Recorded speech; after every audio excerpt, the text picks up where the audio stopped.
Hello everybody! Thank you for watching this video, clicking on it, and finding out about everything I did on my wonderful 10-day trip to Israel featuring Birthright, Shorashim, Taglit, all that good stuff. So jumping right into day one, I woke up very early in Chicago and met with my Chicago group at O'Hare, which was wonderful. We got on the plane, flew to Toronto, and met with the rest of our group from New York. So it was definitely a super exciting time, and I was really feeling it deep down. When we gathered by our gate in Toronto, we all met up, we talked, shared facts about each other, and a lot of other fun things. Then we boarded the flight to Tel Aviv and got in. I watched movies, wrote in my journal, and just felt that palpable excitement, so ready to go to Israel. As we arrived to Tel Aviv, we did a really fun dance. Ahim, ahim, ahim, ahim, ahim, simcha, simcha, simcha, simcha, simcha. Then we went to a little complex mall center, got some falafel and hummus, and started to make our way to a kibbutz, which is kind of like an Airbnb, showered up, freshened up. And something different about Israel is that they have squeegees, at least in this kibbutz that we were at in Shabbat, and we had to literally squeegee up the entire bathroom floor because there's no wall to protect the water, you know. Oh, hey, peep that Visco scrunch. Okay, then on the second day we got up, we did a fun little dance, and then we went on a hike. Look at all these pictures, it was so much fun. Then we went over and met Druze, if I remember this correctly. It's some kind of minority religion, I think. Either way, they were extremely hospitable, opened up their house for us, and fed us some delicious snacks, interesting Israeli coffee, and delicious Israeli tea. As we proceeded, moved on, got some lunch, and then we went jeeping. We all just got in jeeps. It was like a bumpy roller coaster. It was so much fun. Then we met some Ethiopian Jews, or at least one Ethiopian lady who was very nice, did some dancing. Then after that, we went back to the kibbutz, ate some more dinner, and then in that little kibbutz area, there's a little mini bar, and in Israel, the drinking age is 18, so I was old enough, got in, went with everyone, had a good time. I was really tired, so I couldn't make it past 11, but we l'chaimed our beverages and, just had a good time. On the third day, we left Samra and we headed to a northern city called Tzvat. It's a really great city. It's quite holy, I believe, and it's beautiful. I guess the one thing was there was a torrential downpour. Yup, I was completely rained on. I had an umbrella. I was freezing. I was just wearing whatever I could in order to stay warm, not get hypothermia, Yeah, it was so rainy in Tzvat.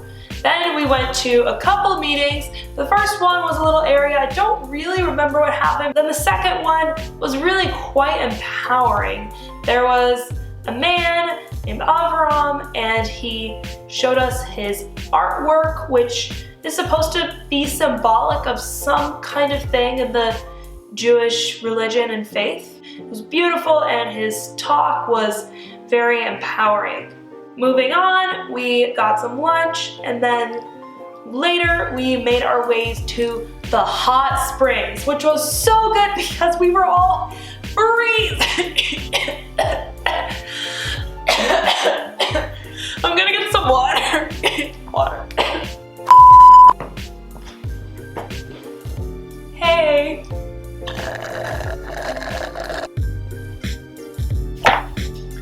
Alright, so it was warm, it was amazing, and it was the perfect cure to being freezing. Then after that, it was one of my good friend's birthdays.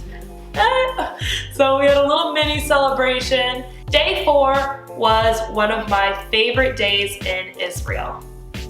We left the Shamrat Kibbutz and we drove all the way to Jaffa, which is, I believe, near Tel Aviv.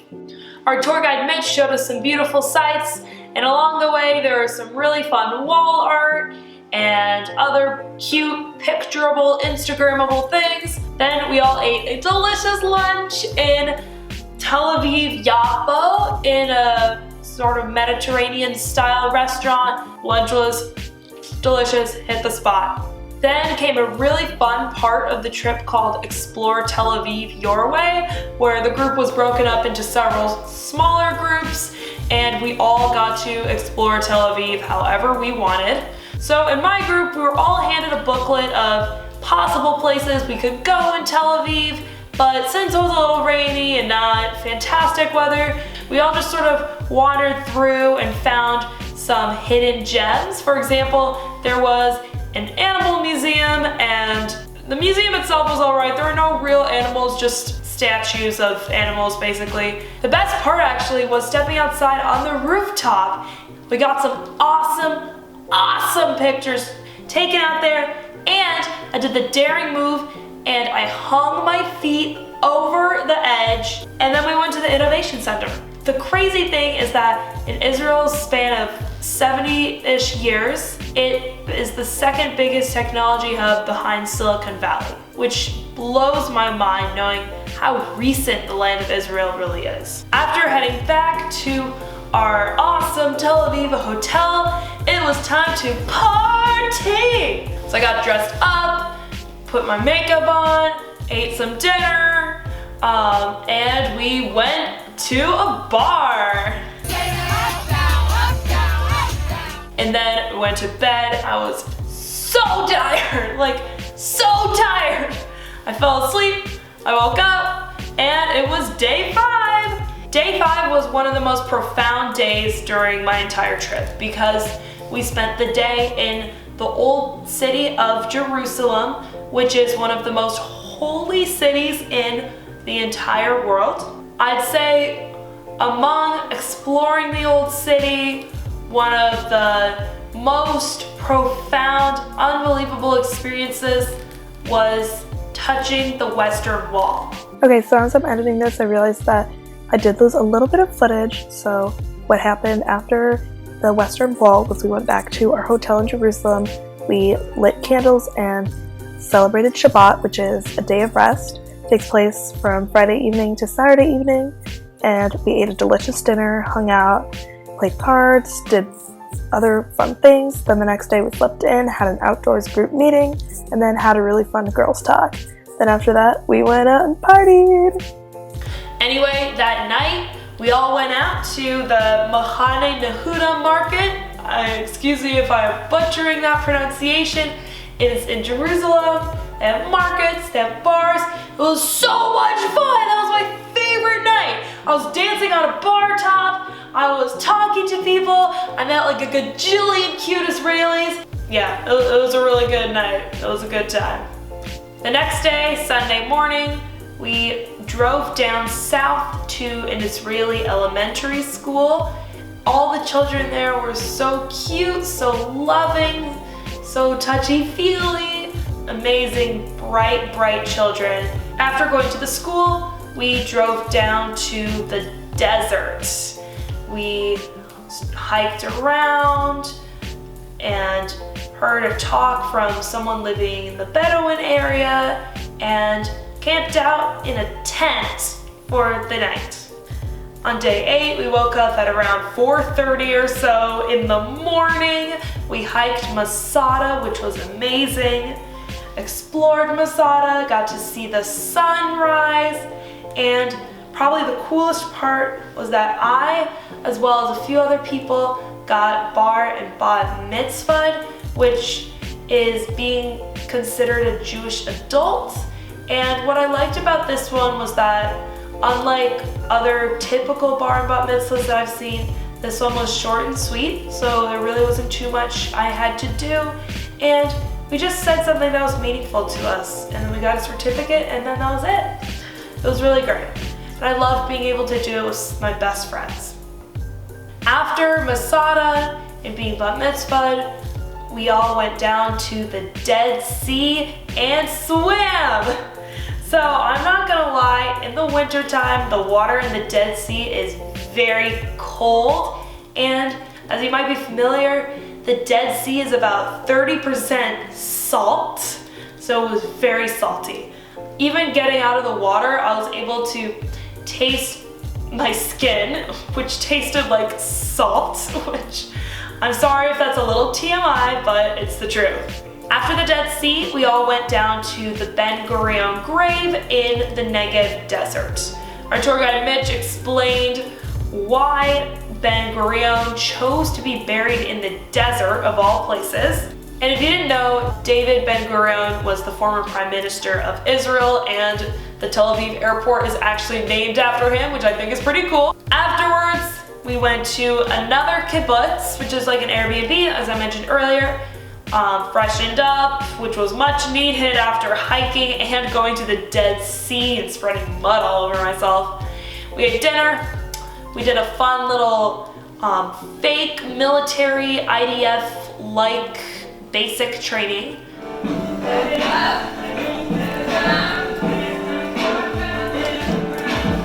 After that, I was so tired and I went to bed. On day 9, we left the Negev and we drove to a sheltered playground near Gaza. So if you aren't aware, Israel is experiencing tensions between Palestine. So the sheltered playground was meant to be an area where children in particular can play without having to worry about any bombings happening. After going to that playground and eating lunch, we went to the Holocaust Museum, which was quite a rattling experience. Seeing everything, seeing all the pictures, it was unbelievable. And just knowing that being able to see the Holocaust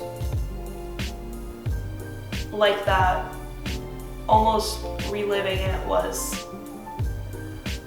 scary, and it made me realize how truly lucky I am to have had family members survive it and being here and alive, living life, loving life. The museum really showed that, and because of that, it was such a rattling experience for me. Finally, a lot of us were getting sick, so although we did have a night out planned in the itinerary, we still went out, but not to a bar this time. We went out and got some pizza and ice cream, and I thought that it was really fun. I really loved it. Israel has good pizza and good ice cream. On day 10, we went to the Mount Herzl Cemetery, which was, again, another rattling experience. We saw lots of graves, and there were some Israelis on the trip who told personal, touching stories about people they knew who didn't make it. Finally, we got to the top of the cemetery and did see Herzl's grave. After visiting the grave, we went to downtown Jerusalem and got some lunch. After lunch, we participated in an activity called Secret Moses, which is kind of like a play on Secret Santa. We drew a name out of a hat and had to get them a gift for under 25 shekels, which is the Israeli currency. The person who I ended up Secret Santaing was a part of the A Pi fraternity, which is a Jewish frat on many college campuses, so I wanted to make sure that it was something A Pi related. When I gave it to him, he really loved it a lot, and I was just so happy to see how much he really liked the gift. It makes me so happy. Then that night, we all went out to a pizza place, ate some pizza, enjoyed Israeli festivities, and went back, started to pack up and get ready to leave.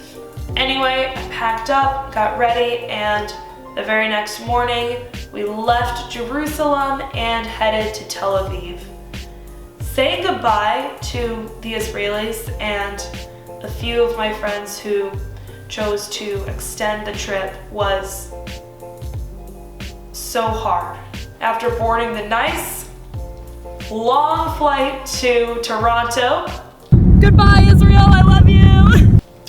I got out my book and just started writing down how I was feeling about things. And then midway through the flight... Hey guys, so the last bit of footage actually didn't completely work out, so here I am in my dorm editing my video like 3 weeks after the trip. Anyway, so I'm just gonna summarize the last little bit for you. So, after we landed in Toronto, the Chicago group broke from the New York group. We all hugged each other goodbye. I was so sad. I was like, yeah. Anyway, we flew to Chicago. I pretty much passed out on the flight. Like, passed out. And when I woke up, I didn't even know what dimension I was in. Like, was I on planet Earth? I don't know. Anyway, so then we got to the baggage claim. I hugged everyone goodbye.